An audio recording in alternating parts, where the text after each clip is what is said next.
Hi there, my name is Madeline and I'm from Los Angeles. Ever wondered if it was possible for a quiet college student to end up being the most feared person in juvie? Let me tell you how, but first, please like and subscribe. I remember it like it was yesterday. I was an 8-year-old genius and I was being called to the stage to collect my huge trophy for winning a science competition. In first place, Madeline Jones.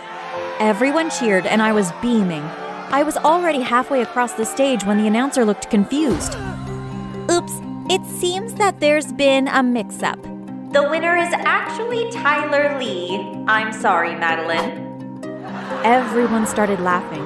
I walked off the stage in shame and ran to the bathroom to cry. My friends tried to comfort me, but it was no use. After that day, I decided that something like this would never happen to me again.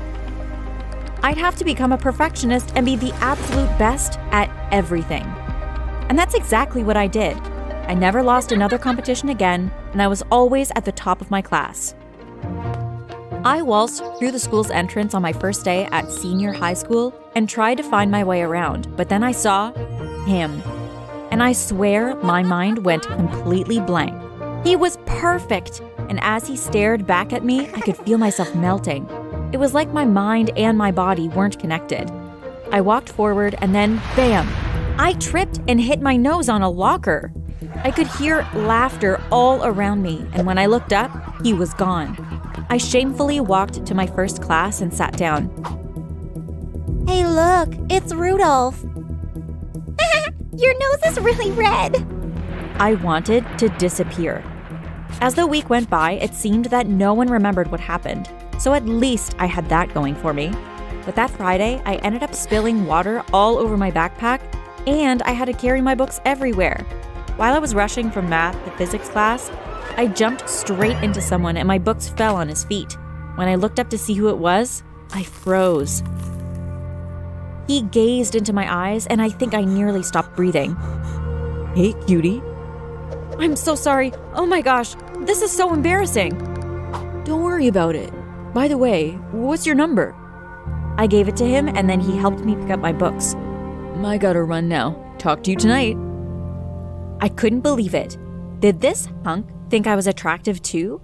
I watched him walk away and stared at his magnificent body, but I was suddenly nudged by 2 pretty senior girls.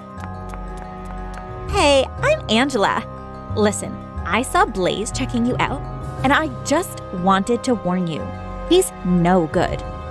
What do you mean? He's involved in some pretty bad stuff. Like what? He's in a gang, and he's been involved in all sorts of criminal stuff. Even the teachers here are afraid of him. He can do whatever he wants. The principal won't say a thing. That's how dangerous he is. I know he's cute and whatever, but I've heard you're a really smart girl, and it would be a shame to throw your life away for a guy like him. Wow, okay, thanks for letting me know. They walked off and I went to my next class. Later that night, I got a text from Blaze. What do you think I did? Turn my phone off and walk away? No way! Dangerous or not, he was hot, and that's all that mattered to me. We started off by texting each other, but we had so much to say that he just called me, and we ended up talking until about 2 in the morning. I never imagined that I could fall for a guy so quickly, but it was happening. Our first date was super romantic. He took me to a little spot in the mall I didn't know about, and we got some fancy desserts. I love cake, but I loved staring at his gorgeous face even more, and every time he said my name, I melted a little inside. He stared at me like he was falling for me too. We went out a few more times, and he'd always been the perfect gentleman. I don't know what Angela was talking about until one night while we were strolling near the park after an ice cream date. A guy wearing purple crossed the street and started walking towards us. He looked really angry. No, Madeline, we have to run. What? Just take my hand and follow me. We ran for 10 minutes until we reached an isolated alley. Who is he? He's a part of a rival gang and they're out to get us. I'm sorry you had to see that. I mean, I could take him on, but I'm trying to be a gentleman in front of my lady. Then he went on to tell me about his life in the gang, but all I heard was blah, blah, blah, because I could only focus on one thing. Did you just call me your lady? Yeah. Actually, I was meaning to ask you something tonight. What's that? Will you be my girlfriend? Of course, Blaze. I thought you'd never ask. So, you accept me and all my awful things I've told you about my life? Sure, I'll even join you if you want. The next week, everyone at school knew about our relationship because we were always hugging or walking hand in hand. Angela wouldn't give up though. She saw me in the bathroom one day and tried to talk me out of my relationship. I told you, Blaze is not a good guy. He's nothing but trouble, and you're putting yourself in harm's way. Why do you care so much? Because you seem like such a great person, and he's a real jerk. We're just trying to protect you. I really hope you listen. It will save you lots of trouble in the long run. I rudely told her to get lost, and she left the room looking like she was about to cry. Later on that day, I felt sorry about that, so I went to look for her.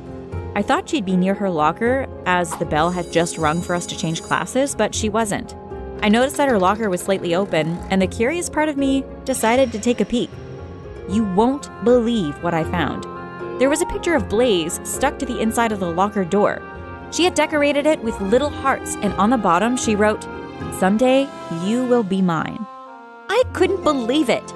She had a crush on Blaze, and she was trying to get me to leave him alone so she could have him for herself. At that moment, I just wanted to embarrass her, so I said loudly, "Hey everyone, come see what Angela has in her locker." As the crowd gathered, I showed them what was inside. Some people took pictures while others just stared and laughed. Angela walked towards us looking confused. "So you just wanted to steal my boyfriend, huh?"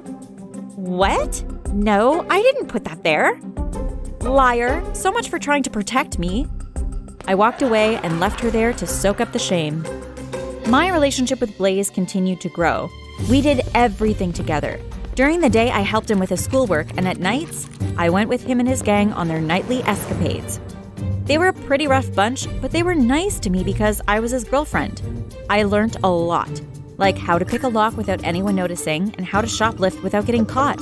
I could even hotwire a car. I started doing loads of things that would probably get me in trouble if I couldn't do them properly.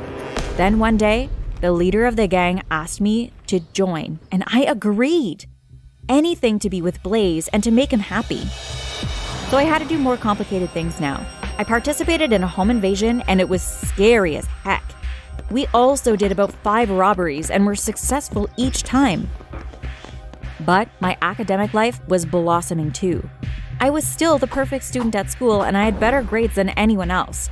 My principal called me into his office one day for a meeting, and he told me that because my record was so flawless, he'd agreed to write me a stellar recommendation to get into one of the best Ivy League colleges in the world.